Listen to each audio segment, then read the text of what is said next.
IT job కోసం చూస్తున్నారా? ఐటీలో కెరియర్ బిల్డ్ చూసుకోవాలనుకుంటున్నారా? అయితే సమాధానం కోడింగ్ ట్యూటర్. అండ్ సినిమాల విషయానికి వస్తే ఒక స్టార్ హీరోని రేని పిలిచి మళ్ళీ సారీ చెప్పారట. స్టార్ హీరోనే సిద్ధు సార్ అండి. అందులో ఉందా ఓడు, నేను రేన్ పిలవడం కాదు.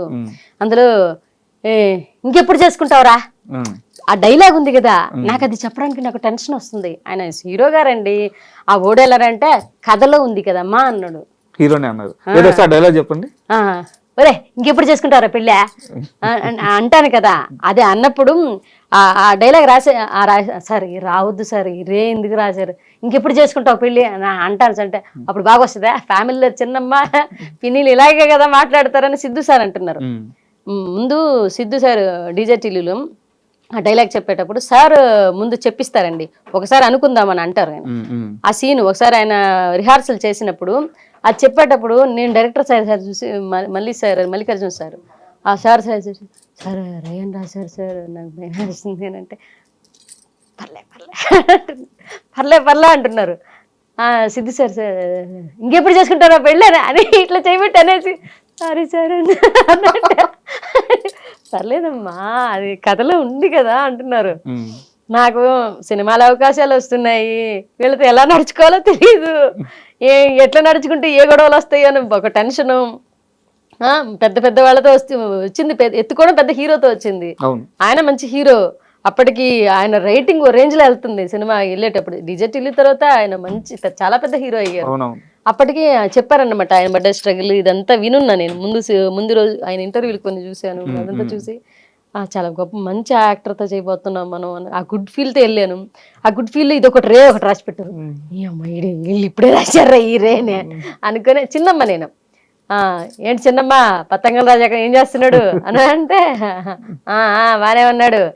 రే నీకు సంబంధం అది 2 సార్లు 3 సార్లు వస్తాయి ఆ రేలు, ఇన్ని రేలు ఎందుకు సారేడా అని నేనంటే అని పర్లేదు. ఆ సిద్ధు సార్ రాసిన స్క్రిప్ట్లు అంతా. అంటే సెట్స్ లో ఒక మర్చిపోలేని ఒక ఇన్సిడెంట్ అంటే ఏం చెప్తారు సిద్ధు సార్తోనా? ఆ రిహార్సల్ టైంలోనేనండి. రిహార్సల్ జరిగేటప్పుడే అంటే నేను రేన్ సారీ సార్ అని అంటే పర్లేదమ్మా అంటే ఆయన తీసుకునే విధానం నాకు మర్చిపోలేని విధానం ఏంటంటే ఆయన సరౌండింగ్స్ని చాలా హెల్దీగా మారుస్తున్నారు.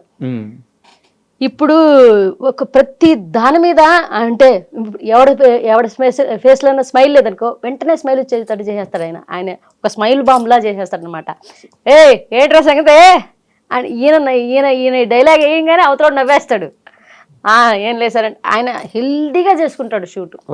ఆయన ఉన్న అట్మాస్ఫియర్ని చాలా హెల్దీగా మార్చి కాసేపు నవ్వించేసి వీళ్ళ మీద కౌంటర్లు వేసేసి నవ్వించేసి ఆ తర్వాత అది కూడా హెల్దీగా ఉంటాయి ఆ కౌంటర్లు. మనసును వచ్చే విధంగా ఎక్కడా మాట్లాడరు. అంటే భగవంతుడి దేవాలని నేను ట్రావెల్ చేసిన ప్రజెంట్ ఈ సినిమాలన్నీ కూడా చాలా మంచి అనుభవాలు వస్తున్నాయి నాకు. అంటే ఇలా ఉండాలి, ఇలా ఉండాలి. విశ్వక్సేన గారు కాదు, ఆయన కూడా బాగా చాలా బాగా మాట్లాడతారు. ఆయన కూడా చాలా బాగా రిసీవ్ చేసుకుంటారు, బాగా అందరితో మాట్లాడతారు. ఇప్పుడు వస్తున్న ప్రజెంట్ జనరేషన్ హీరోలంతా అంటే కో యాక్టర్స్ పక్కన క్యారెక్టర్ ఆర్టిస్టులు అందరినీ కలుపుకొని మాట్లాడుతున్నారండి. ఒకప్పుడు నేను లేను కాబట్టి నాకు తెలియదు. ఒకప్పుడు మిగతా కో యాక్టర్స్ ఎలా ఉండేవాళ్ళు, వాళ్ళతో బిడియం ఉండేది, మాట్లాడడానికి ఇబ్బంది పడేవాళ్ళేమో. కానీ ప్రజెంట్ ఉన్న జనరేషన్ హీరోలంతా క్యారెక్టర్ ఆర్టిస్టులతో చాలా బాగా మాట్లాడతారు, ఎంకరేజ్ చేస్తారు.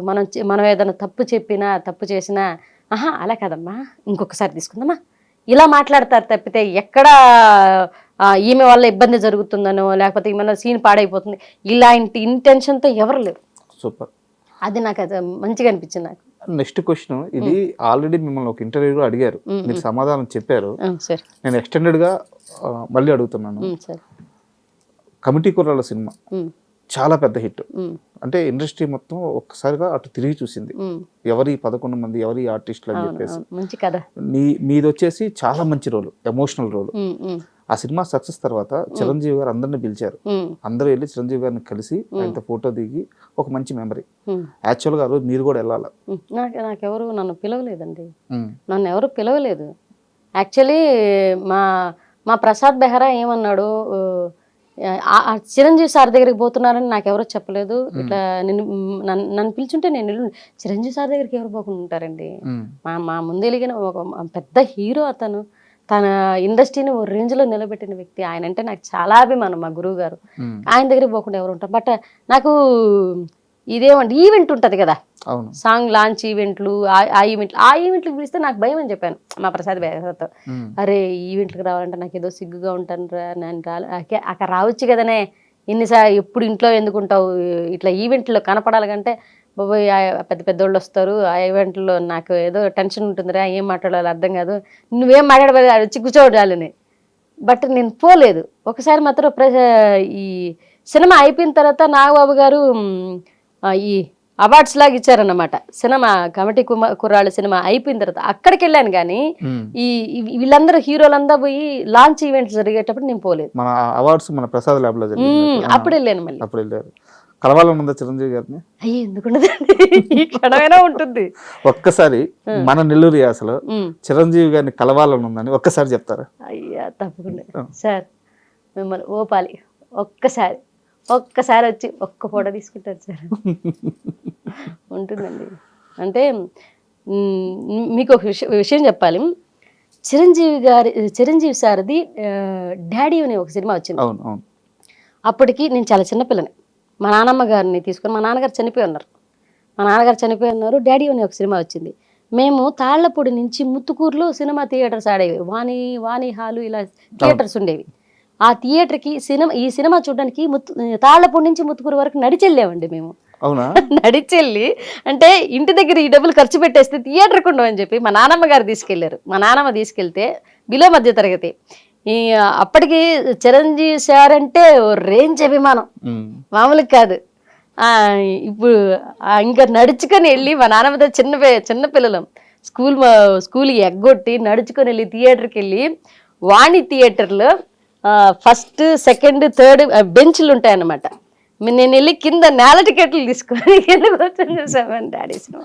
మీకు ఇంత అభిమానం ఉంది కాబట్టి సార్ గారిని వీడియో చూస్తే ఖచ్చితంగా పిలుస్తారు. తప్పకుండా నేల టికెట్లు కూర్చొని, మా నాన్న చచ్చిపోయిన సిచ్యువేషన్ కదా, ఆ డాడీ సినిమా చూసిన తర్వాత నేను ఏడుపు, మా నాన్న గుర్తుకొచ్చి ఏడ్చి మా నాన్న ఒళ్ళు పడుకొని మళ్ళీ ఇక ఈ సినిమా అయిపోయిన తర్వాత అంటే నాకు ఉన్న ఆశ ఏంటంటే సౌందర్య గారిని కలవాలనుకున్నా. నేను రాక్తరికి భగవంతుడి దగ్గర అది అవ్వలేదు. నేను రాక్తరికి మేడం కాలం చేశారు. నాకు అదొక అసంతృప్తి అలా ఉండిపోయింది. ఇండస్ట్రీకి వచ్చాను, సౌందర్య గారితో ఒక ఫోటో ఫస్ట్లో అనుకునేదాన్ని, ఇండస్ట్రీకి రాకముందు అసలు సౌందర్య గారిని చూస్తానా, సౌందర్య గారు అంటే చాలా ఇష్టం, సౌందర్య గారిని చూస్తానా, సౌందర్య గారిని కలుస్తానా, నేను ఈవెంట్లు చేసుకునే అప్పుడు అనుకున్నాను. ఇండస్ట్రీ దాకా వచ్చిన తర్వాత అప్పటికే ఆవిడ చనిపోయారు. అరే నేను ఆ తర్వాత ఒక హీరోయిన్ కూడా ఇష్టపడలేదు అనమాట. అంటే నాకు ఒక రకమైన భయం వేసింది.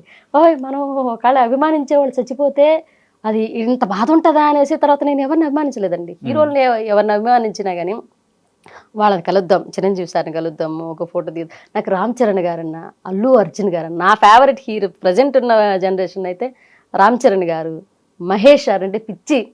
మహేష్ గారు, రామ్ చరణ్ గారు, అల్లు అర్జున్ గారు బాగా ఇష్టం అన్నమాట. And for more videos, please subscribe to iDream. Please subscribe to iDream. Please subscribe iDream. And please subscribe to iDream. For more videos, subscribe to iDream.